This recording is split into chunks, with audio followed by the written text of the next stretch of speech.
तो ये कुरान है जिसके सीने में महफूज होता है, उसका मकाम बुलंदो बाला होता है। सुभान अल्लाह। मैंने कहा था ना, दावा कहां से बात निकली थी कि हर चीज का बयान कुरान के अंदर मौजूद है, हर चीज का जिक्र कुरान के अंदर मौजूद है। रब फरमाता है वला रत्बिन वला याबिसिन इल्ला फी किताबिम मुबीन, कोई खुश्कतर चीज ऐसी नहीं जिसका जिक्र कुरान के अंदर मौजूद ना हो, हर चीज का बयान कुरान के अंदर मौजूद है। मैंने शुरू में ये कहा था कि इंसान सुकून चाहता है, सुकून मिलेगा कहाँ? तो हमने कुरान से पूछा, अरे कुरान तू बता सुकून है कहाँ? तो कुरान जवाब देता है अला बिज़िक्रिल्लाहि तत्मइन्नुल कुलूब, कान खोल करके सुन लो, दौलत में सुकून नहीं, इक्तिदार में सुकून नहीं, पावर में सुकून नहीं, कुर्सी में सुकून नहीं, औलाद में सुकून नहीं। दिलों को सुकून मिलता है तो अल्लाह के जिक्र से मिलता है, दिलों को राहत मिलती है तो अल्लाह के जिक्र से मिलती है, दिलों को चैन मिलता है तो अल्लाह के जिक्र से मिलता है। ना दौलत से, ना दुनिया से, ना घर आबाद करने से, ना दौलत से, ना दुनिया से, ना घर आबाद करने से तसल्ली दिल को मिलती है खुदा को याद करने से। सुभान अल्लाह, सुभान अल्लाह। इंसान को सुकून अल्लाह के जिक्र से मिलता है, लेकिन मिलता क्यों है? एक सवाल है। अल्लाह के जिक्र से दिलों को सुकून मिलता है, लेकिन मिलता क्यों है? तो सुनो, इंसान को अल्लाह ने दो चीजों से मुरक्कब किया है, एक है जिस्म, एक है रूह। जिस्म को अल्लाह ने अलग पैदा किया है, जिस्म को अल्लाह ने चार चीजों से पैदा किया है, आग, पानी, मिट्टी, हवा। यही वजह है कि जब हम बीमार पड़ते हैं तो उनका इलाज इन्हीं चार चीजों से होता है। मेरे भाई होंगे डॉक्टरी लाइन के कुछ यहाँ जानने वाले, मैं सबकी तवज्जो चाहता हूँ। इंसान जब बीमार पड़ता है तो उसका इलाज इन्हीं चार चीजों से होता है। बड़े से बड़े डॉक्टर से आप पूछ लें, चाहे एलोपैथिक हो, चाहे होम्योपैथिक हो, चाहे आयुर्वेदिक हो, कोई भी दवा हो, उसके अंदर डायरेक्ट या इनडायरेक्ट, बिला वास्ता या बिल वास्ता, इन चार चीजों में से कोई ना कोई चीज मिली हुई जरूर होगी। चाहे उसके अंदर पानी मिला हो, चाहे उसके अंदर मिट्टी की आमेजिश हो, चाहे उसके अंदर हवा की आमेजिश हो, चाहे उसके अंदर आग की आमेजिश हो। बगैर इन चारों चीजों में से कोई ना कोई चीज के मिले इंसान का इलाज नहीं हो सकता। जब तक मिलेगी नहीं तब तक इलाज नहीं होगा। जब जिस्म बीमार होगा तो पता कैसे चलेगा? जब बिरयानी अच्छी नहीं लगती तो जिस्म बीमार है, जब कीमा अच्छा नहीं लगता तो जिस्म बीमार है, जब दस्तरखान अच्छा नहीं लगता तो जिस्म बीमार है। अच्छा, जिस्म का पता चल गया कि जब खाना अच्छा नहीं लगता है तो जिस्म बीमार है, और रूह बीमार होगी तो उसका पता कैसे चलेगा? अल्लाह अल्लाह। अब आप कहते होगे यार ये सिंगल बॉडी का मौलाना आके दो चीजें एक वजूद में बीमार बता रहा है। जिस्म के अंदर एक इंसान है और उसमें दो चीजें बीमार हो रही हैं, जिस्म अलग बीमार हो रहा है, रूह अलग बीमार हो रही है। मैं कुरान से साबित कर सकता हूँ, मैं कुरान से, मैंने दावा किया है ना, हर चीज का बयान कुरान के अंदर मौजूद है। अल्हम्दुलिल्लाह स्टडी की है मैंने, मुताला किया है मैंने कुरान पर। मैं अभी आपके सामने बताता हूँ, इंसान का जिस्म बीमार है, पता कैसे चलता है कि जब दस्तरखान अच्छा नहीं लगता तो जिस्म बीमार है। रूह बीमार होगी तो पता कैसे चलेगा? तो जब नमाजों में दिल नहीं लगता तो रूह बीमार है, जब रोजा रखना अच्छा नहीं लगता तो रूह बीमार है, जब मालिक निसाब होने के बावजूद ज़कात देना अच्छा नहीं लगता तो रूह बीमार है, जब साहिब इस्तिताअत होने के बावजूद हज को जाना अच्छा नहीं लगता तो रूह बीमार है, जब झूठ बोलना अच्छा लगे तो रूह बीमार है, जब चुगली करना अच्छा लगे तो रूह बीमार है, जब हाफिजों की बुराई अच्छी लगे तो रूह बीमार है, जब आलिमों की तौहीन अच्छी लगे तो रूह बीमार है, जब एक दूसरे की जमीन पर नाजायज कब्जा करना अच्छा लगे तो रूह बीमार है। अरे जब एक दूसरे को गलत मुकदमों में फंसाना अच्छा लगे तो रूह बीमार है, जब सदाकत अच्छी ना लगे तो रूह बीमार है, जब अदालत अच्छी ना लगे तो रूह बीमार है, जब जज्बाए सखावत में मजा ना आए तो रूह बीमार है, जब शुजाअत अच्छी ना लगे तो रूह बीमार है, जब तकरीबकारी अच्छी लगे तो रूह बीमार है, जब भाई को भाई से अलग करना अच्छा लगे तो रूह बीमार है, जब एक दूसरे को गाली देना अच्छा लगे तो रूह बीमार है, जब शराब पीना अच्छा लगे तो रूह बीमार है, जब जुआ खेलना अच्छा लगे तो रूह बीमार है।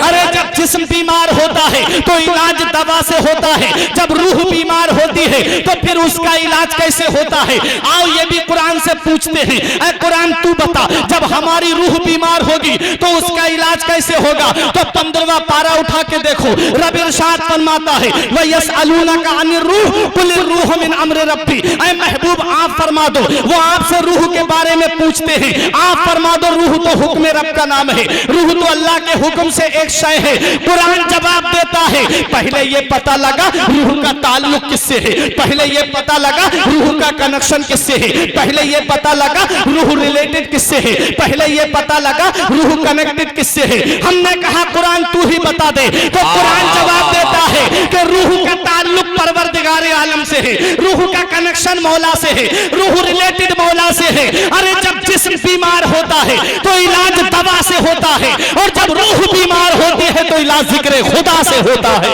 नारे तकबीर, नारे रिसालत। भाई सुभान अल्लाह, सुभान अल्लाह। वाह। जब जिस्म बीमार होता है तो इलाज दवा से होता है, और जब रूह बीमार होती है तो इलाज जिक्र खुदा से होता है। उसके लिए तुम्हें मस्जिदों में आना पड़ेगा, उसके लिए तुम्हें मदरसों में आना पड़ेगा, और वहां बैठ करके तुम्हें अल्लाह अल्लाह करना पड़ेगी। और मेरे नबी से सहाबा ने पूछा अय्यो जिक्रिन अफजलो या रसूल अल्लाह, या रसूल अल्लाह सबसे अफजल जिक्र क्या है? नबी फरमाते अफजलु जिक्र ला इलाहा इल्लल्लाह, सबसे बेहतर जिक्र कलमा शरीफ पढ़ना है। अब आला हजरत अजीमुल बरकत का कौल सुनो, अल मलफूज शरीफ को उठा के देखो। आला हजरत फरमाते हैं जो कोई 70,000 मर्तबा कलमा शरीफ पढ़ करके अपने किसी मरहूम के लिए ईसाले सवाब कर दे तो अल्लाह ताला उसको भी बख्श देगा जिसके लिए ईसाले सवाब किया जा रहा है, और अल्लाह उसको भी बख्श देगा जो पढ़ने वाला है। सुभान अल्लाह, सुभान अल्लाह। हज़रात यही वजह है कि खानकाहों में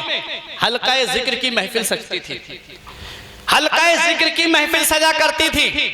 ला इलाहा इल्लल्लाह, ला को खींच करके इल्लल्लाह पे गिराते थे। वजह यह है कि गुनाह करने की वजह से हमारे दिल के ऊपर मैल जमा हो जाता है, मैल जमा हो जाता है, दिल काला पड़ जाता है। फिर ना तो मस्जिद में दिल लगता, मस्जिद में जाएगा तो घड़ी देखता रहेगा कब इमाम साहब जुमे की नमाज पढ़ाएंगे। ईदगाह में जाएगा अरे बहुत लेट कर दिया, मुझे घर पे सिमई खाना है, एक पूरा महीना हो गया भूखे रहते हुए। बस जब दिल काला पड़ जाता है तो फिर जिक्र की महफिल अच्छी नहीं लगती, फिर जलसे अच्छे नहीं लगते, फिर नबी का जिक्र अच्छा नहीं लगता, फिर कुरान की बातें अच्छी नहीं लगती, फिर उसके दिमाग में वही गूंजता रहता है अरे जल्दी खत्म हो और आकर के मुझे खाने को कुछ मिले। इसलिए बुजुर्गाने दीन अपनी अपनी खानकाहों में हल्का जिक्र की महफिल सजाते थे। जो भी मुरीद होने के लिए आता उसे जिक्र की महफिल में बिठा करके कलमा शरीफ पढ़वाते थे, ताकि जब कलमा शरीफ की जरब उसके दिल पर पड़ेगी तो अल्लाह ताला उसके दिल को मैल कुचैल से पाक कर देगा और उसके दिल को नबी की मोहब्बत का मदीना बना देगा। सुभान अल्लाह, सुभान अल्लाह। हज़रात तो अब आओ सुनो, शबे बारात गुजरी है कल, इसकी अजमत क्या है, इसकी बरकत क्या है? हमने इस रात को मोटरसाइकिल पे बैठ करके इधर उधर घूम करके गुजार दिया। हमने इस रात को सेल्फी लेकर के फेसबुक पे, व्हाट्सएप पर, इंस्टाग्राम पे, ट्विटर पे डाल करके गुजार दिया। इस रात की अजमत हम नहीं समझ पाए, इस रात का मर्तबा हम नहीं समझ पाए। मेरे आका हुजूर सल्लल्लाहु ताला अलैहि वसल्लम इरशाद फरमाते हैं इस रात में अल्लाह ताला आसमान दुनिया पे खास तजल्ली फरमाता है, और मेरा रब फरमाता है कोई मुझसे मांगने वाला अगर बीमार है तो मैं उसे शिफा अता फरमा दूं, अगर कोई बेरोजगार है मैं उसे रोजगार अता फरमा दूं, है कोई मुझसे मांगने वाला परेशान हाल में उसकी परेशानी को दूर कर दूं। नबी फरमाते हैं कि इस रात में अल्लाह ताला की बारगाह में रजिस्टर जाते हैं इंसान के नामे आमाल के। ये रजिस्टर जाएंगे तुम्हारे, तुम मोटरसाइकिलों पे घूम रहे हो, फरिश्ते ले जा करके लिख करके रब की बारगाह में पेश कर देंगे, मौला ये तेरे बंदे। उस साल में रजिस्टर जाते हैं, जो साल भर में हमने कारनामे किए हैं वो सब पेश होते हैं रब की बारगाह में, और इसी रात में कागज निकलते हैं।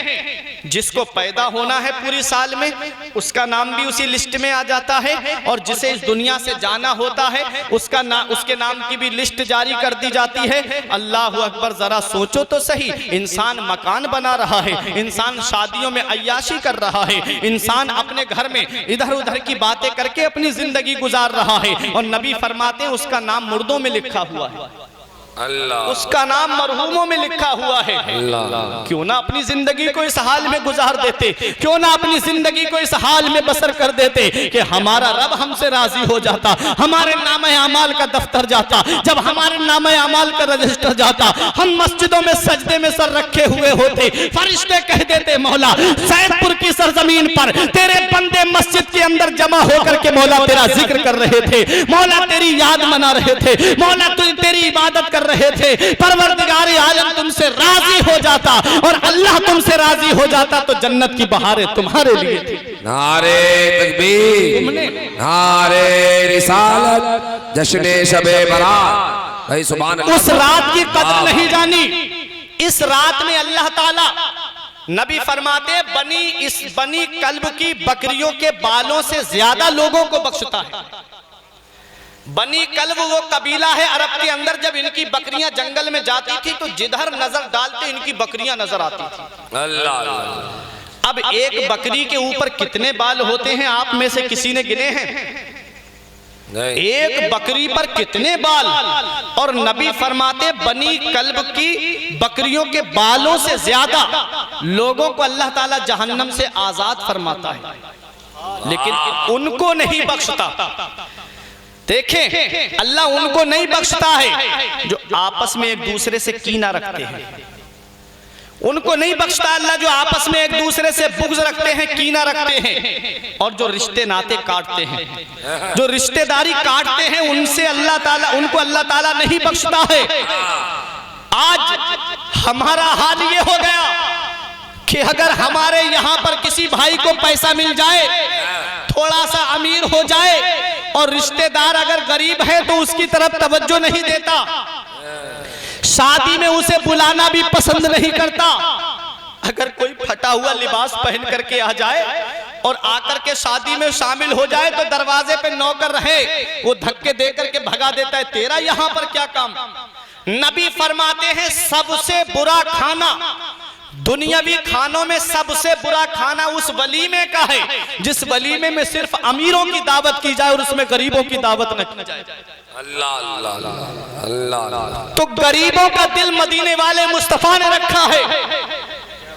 मेरे आका फरमाते मेरा इस्लाम गरीबों से फैला और गरीबों ही में सिमट करके रह जाएगा। जो रिश्ता काटता है उसे अल्लाह ताला इस रात में नहीं बख्शता। दूसरा वो शख्स जो शराब का आदी है, उस शख्स को अल्लाह ताला नहीं बख्शता। मेरे परवरदिगार ने कुरान में फरमाया इन्नमल खम्र वल मैसिर रिजसुम मिन अमल शैतान, बेशक जुआ और शराब दोनों शैतानी काम है। जुआ भी शैतानी काम है और शराब भी शैतानी काम है। देखते नहीं नालियों में बटोरना पड़ता है शराब पीने वाले को।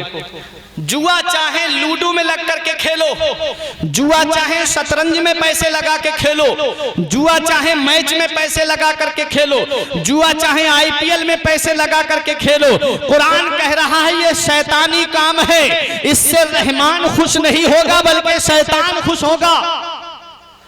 जुआ शैतानी काम और शराबी का हाल। मेरे आका इरशाद फरमाते हैं मेरे सहाबा, शराबी को लोग कब्र में दफन करके आते हैं, उसका चेहरा काबे की तरफ करके आते हैं। नबी ने कसम खा के फरमाया कसम है उस जात की जिसके कब्जे में मोहम्मद की जान है, तुम शराबी की कब्र खोल करके देख लेना, अल्लाह ताला उसका चेहरा काबे से फेर देता है। अल्लाह अकबर, अल्लाह अकबर। जिसके चेहरे को अल्लाह काबे से फेर दे, कब्र में जिसके नबी काम ना आए, कौन है? कौन है जो कब्र में उसके काम आएगा? आला हजरत फरमाते उनको रहम आए तो आए वरना, उनको रहम आए तो आए वरना वो कड़ी मार है क्या होना है। छुप के लोगों से किए जिसके गुनाह वो खबरदार है क्या होना है। कल तो दीदार का दिन है और यहाँ आंख बेकार है क्या होना है। हजरात, शराबी के बारे में नबी ने फरमाया उसका चेहरा दुनिया में मस्क कर दिया जाता है, चेहरा बिगाड़ दिया जाता है, और शराबी की कहीं कद्र कीमत नहीं। मौला अली शेरे खुदा फरमाते हैं शराब का एक कतरा दरिया में गिर जाए, दरिया सूख जाए, उसमें घास उगाए। मौला अली शेर खुदा फरमाते उस घास को अली अपने घोड़े को भी खिलाना पसंद नहीं करेगा।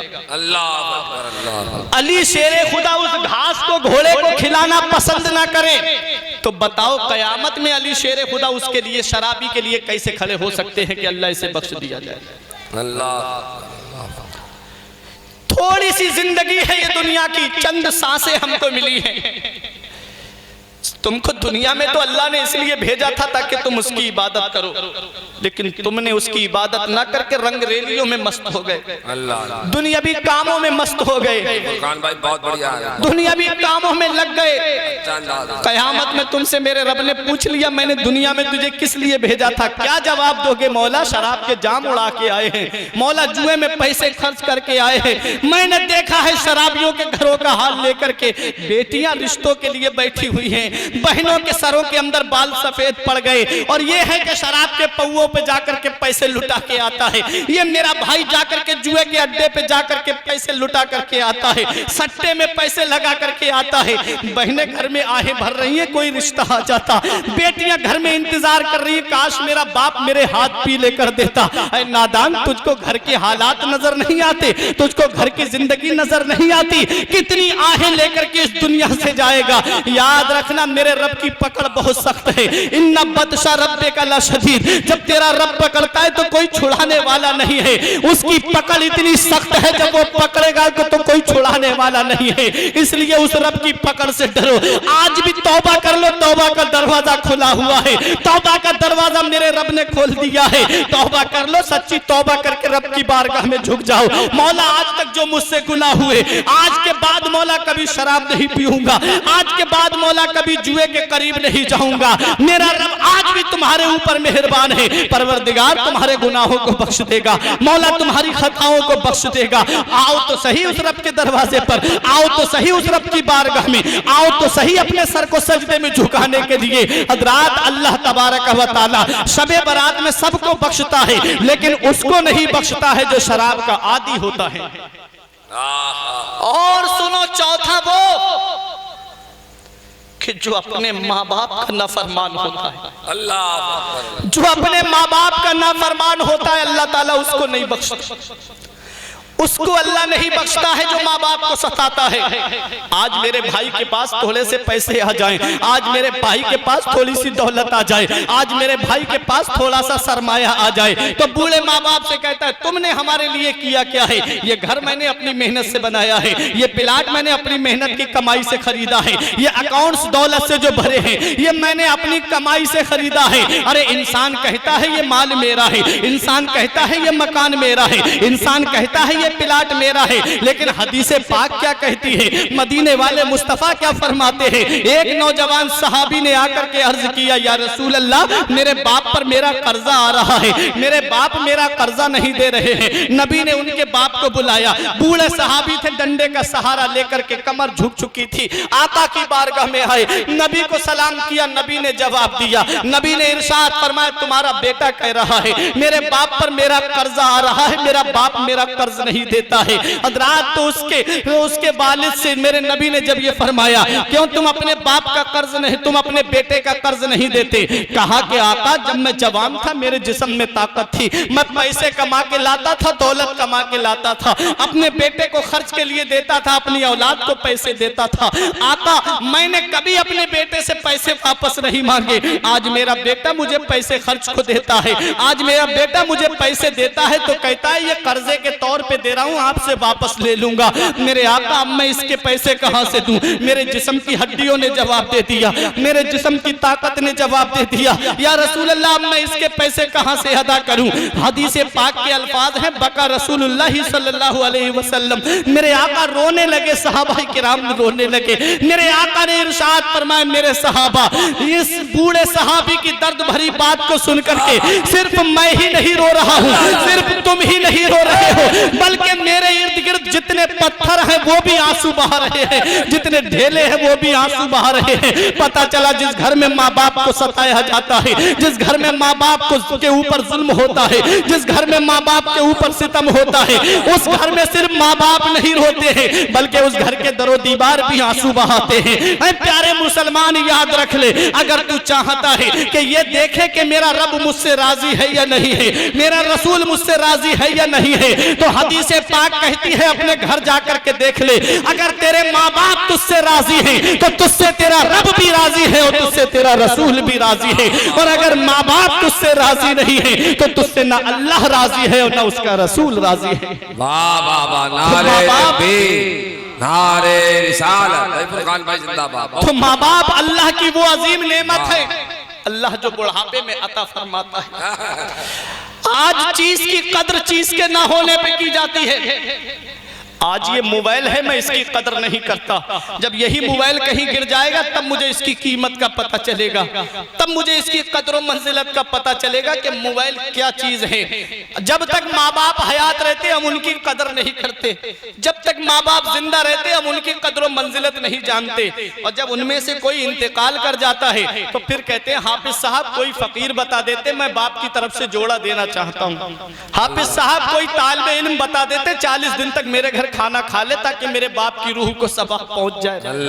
मैं ईसाले सवाब का मुनकिर नहीं, मेरा भी ईमान और अकीदा है कि ईसाले सवाब जरूर पहुंचता है, लेकिन क्या अच्छा होता जब तेरा बाप जिंदा था तब तू अपने बाप को कपड़े दे देता। क्या अच्छा होता कि जब तेरे माँ बाप जिंदा थे तो अपने माँ बाप से पूछता अब्बा आज कौन सा खाना खाओगे, मैं बनवाऊंगा। अम्मी आज बताओ क्या खाना पसंद करोगी, मैं तुम्हारे लिए बनवाऊंगा। लेकिन नहीं, ऐसा नहीं किया। अरे नादान, तूने अपने बचपन को फरामोश कर दिया, तूने अपने बचपन को भुला दिया। तूने देखा नहीं तेरी माँ ने एक बार कहा था मेरा बेटा ईद पर नए कपड़े पहनेगा। तेरे बाप ने शिद्दत की गर्मी में जाकर के दूसरों के घरों पे मजदूरी की, लेकिन तेरे लिए पैसे कमा करके लाया। तेरे बाप ने बारिश नहीं देखी, भीगता हुआ गया, लेकिन दूसरों के घरों पे मजदूरी करके लाया। हजरात, शिद्दत की सर्दी में कोहरे में जाकर के पैदल तेरे बाप ने अड्डे पे खड़े होकर के कई घंटे इंतजार किया कोई मजदूरी के लिए लेकर के चला जाए। जब गर्मी पड़ती थी लोग पानी की बोतल खरीद के पानी पीते थे, तेरा बाप मस्जिद की टंकी से मुंह लगा करके पानी पीता था। जब कोई कहता इतनी दूर पानी पीने जाते हो, एक पानी की बोतल खरीद क्यों नहीं देते, तो यही तेरा बाप कहता था कि मेरे बच्चों को ईद पर नए कपड़े चाहिए, मैं अगर पैसे खर्च कर दूंगा तो मेरे बच्चे ईद पर नए कपड़े कैसे पहनेंगे। तेरे बाप ने अपना पेट काट करके तेरे खाने का इंतजाम किया, तेरे बाप ने अपने शौक अरमान का गला घोट करके तेरे लिए ईद पर नए कपड़े बनाए। क्या इसी दिन के लिए माँ बाप औलाद को जवान करते हैं? क्या इसी दिन के लिए माँ बाप औलाद को बड़ा करते हैं कि बुढ़ापे में जब हम पहुंचे तो औलाद हमारा बिस्तर घर से बाहर कर दे? अरे नादान, कौन सा मुंह लेके जाएगा महबूबे दावर के सामने, कौन सा चेहरा लेकर के जाएगा शाफ़े महशर के सामने। मेरे रब ने तुझसे कयामत में पूछ लिया कि मैंने माँ बाप की दौलत तुझे बुढ़ापे में दी थी, बता क्या सुलूक करके आया है? क्या जवाब दोगे? उनका बिस्तर घर से बाहर करके आए हैं। क्या जवाब दोगे? उनको टीनों में रहने पे मजबूर करके आए हैं। क्या जवाब दोगे कि हमारे माँ बाप टीनों में तड़पते रहे और हम एयर कंडीशन रूम में रहते रहे? अरे नादान, तूने अपने बचपन को फरामोश कर दिया। अगर किसी के 3 बेटे जवान होते हैं तो वो बाप अपने लिए मकान नहीं बनाता है, अपने तीनों बेटों के लिए अलग अलग रूम बना के देता है। ये मेरे बड़े बेटे का है, ये मेरे मजले बेटे का है, ये मेरे छोटे बेटे का है। और जब वही माँ बाप बुढ़ापे में पहुंचते हैं तो वही औलाद माँ बाप का बिस्तर घर से बाहर करके कहती है तुमने हमारे लिए किया क्या है, तुमने हमारे लिए क्या बनाया है। अल्लाह अकबर। प्यारे मुसलमान, याद रख, माँ बाप अल्लाह की वो अजीम दौलत है। माँ की दुआओं की जरूरत पैगंबरों को पड़ी है, माँ की दुआओं की जरूरत तो नबी को पड़ी है, माँ की दुआओं की जरूरत तो एक रसूल को भी हुई है। तुमने तारीख उठा के नहीं देखी, जब मूसा अलैहिस्सलाम कोहे तूर पर चढ़े तो आपका पैर फिसला, अल्लाह ने फरमाया मूसा संभल के आया करो। अर्ज किया मेरे परवरदिगार, रात की तारीकी में आता हूँ, जंगलों से निकल के आता हूँ, लेकिन तूने कभी ये नहीं फरमाया मूसा संभल के आया करो। मौला आज तूने ये क्यों फरमाया? तो रब ने इरशाद फरमाया मूसा, जब तुम रात में घर से निकलते थे तुम्हारे पीछे तुम्हारी माँ हाथ उठा के दुआ करती थी, मौला मेरे मूसा मूसा के मिजाज में सख्ती है, मेरे मूसा के मिजाज में जलाल है। मेरे मौला मेरे मूसा को इस्तिकामत अता फरमा दे। मेरा रब इरशाद फरमाता है, मूसा जब तुम घर से निकलते थे तुम्हारे पीछे तुम्हारी माँ हाथ उठा के तुम्हारे लिए दुआ करती थी। आज तुम्हारी माँ का इंतकाल हो गया, ऐ मूसा दुआ करने वाले हाथ नहीं रहे। अल्लाह अकबर, जरा सोचो तो सही, हम सुमा कौन से जगह पे रह रहे हैं। जरा सोचो तो सही, माँ बाप का कितना बड़ा मकाम है, माँ बाप की कितनी बड़ी अजमत है, माँ बाप का कितना बड़ा रुतबा है, माँ बाप की कितनी बड़ी शान है। एक शख्स ने अपने पीठ पर अपनी माँ को सवार करके 7 मरतबा हज कराया। 7 मरतबा हज कराने के बाद नबी की बारगाह में आए, बोले आका मैंने अपनी माँ को अपनी पीठ पर या अपने कांधे पे सवार करके 7 मरतबा काबे का तवाफ कराया, हज कराया है। आका क्या मैंने अपनी माँ का हक अदा कर दिया? नबी ने इरशाद फरमाया, तेरी माँ ने तेरी विलादत के वक्त में जो तेरी माँ को दर्द उठे थे, उन दर्दों में से एक दर्द का भी तूने अभी बदला अदा नहीं किया है। इंसान पूरी जिंदगी माँ बाप के नाम कर दे तब भी माँ बाप का एहसान नहीं चुका सकता। इंसान पूरी जिंदगी अपने माँ बाप के नाम वक्फ कर दे तब भी माँ बाप के एहसान का बदला नहीं चुका सकता। ऐ प्यारे मुसलमानों, एक सजा अल्लाह दुनिया में बहुत जल्दी देता है। मैंने हदीस में पढ़ा है, एक सजा अल्लाह दुनिया में बहुत जल्दी देता है।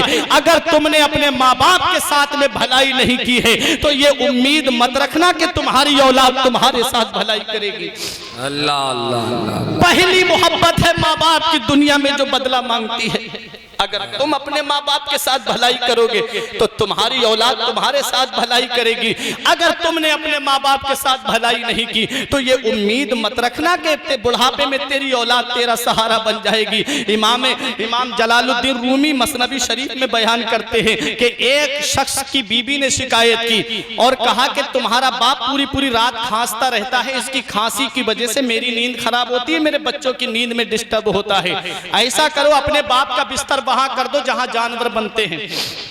बीबी के कहने में आ गया, बाप से बोला, अब्बा तुम रात भर खांसते रहते हो, तुम्हारी खांसी की वजह से मेरी बीबी की नींद खराब होती है, मेरे बच्चों की नींद खराब होती है। अब्बा ऐसा करता हूं, मैं तुम्हारा बिस्तर वहां कर देता हूं जहां जानवर बनते हैं। अब्बा ने कहा, बेटा फिर तुझे चैन से नींद आ जाएगी? उसने कहा, अब्बा जब खांसी नहीं होगी तो नींद आ जाएगी। तो बाप ने कहा, बेटा अब तो मेरे जिस्म में भी ताकत नहीं है, तू जहां चाहे वहां मेरा बिस्तर कर दे। बाप तो अपनी औलाद की खुशी चाहता है, माँ तो अपनी औलाद की खुशी चाहती है। उसने अपने बाप को पीठ पर लिया और एक कंबल को बगल में दबाया और चलने लगा, जानवरों के बंधने की जगह पे बिस्तर किया। करने के बाद में अपने अब्बा को कंबल दिया। उसका बेटा समझदार था, उस बच्चे ने कंबल को लिया, जमीन पे रखा, किसी तरीके से